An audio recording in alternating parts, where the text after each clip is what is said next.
Bu videoni o'tkazib olmayman, chunki orqamda turgan uy siz orzu qilgan uy bo'lishi mumkin. Ko'ringlar, qiziq bo'ladi.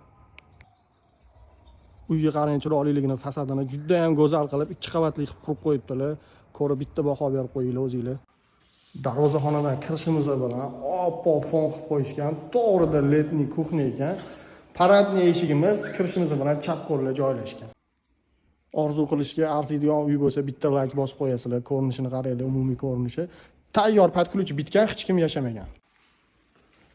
Paradniy eshikdan kirishimiz bilan xo'l kichkintakkina ko'ryapsizlar, juda ham yorqin va yorug' rangda tanlangan. Kirganimizda chap qo'limizda zal joylashgan. Ko'chaga qaragani uchun juda ham yorug', ranglarni ham yorug' kombinatsiyasini tanlabdilar. O'ng qo'limizda bo'lsa водительский spalniy joylashgan. Kirganimizda to'g'rida ayollarimizni ko'zini quvnatadigan oshxona, mebellarni ham qarang, oq bilan qoraning kombinatsiyasini juda ham boplab qo'yibdilar. Zinadan ikkinchi qavatga chiqib oldik. Bu xonadonda asosiy xonalarning hammasi ikkinchi qavatda joylashgan. Ikkinchi qavatdagi zal qismi bu ham yetarlicha katta qilingan. Ikkinchi qavatdagi родительский spalniy o'zini dushovoy varianti bilan. Detskiy xona ham yetarlicha katta va chiroyli.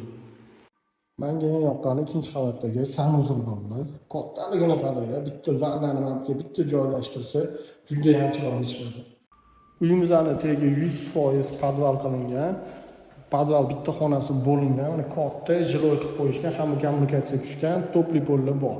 Siz orzu qilgan uyimiz Medgarodokda joylashgan 3,1 sotiq 7 ta xonadan iborat ushbu patkulch hovlimizning narxiga keladigan bo'lsa, $350 ming kelishiladigan joyi bor.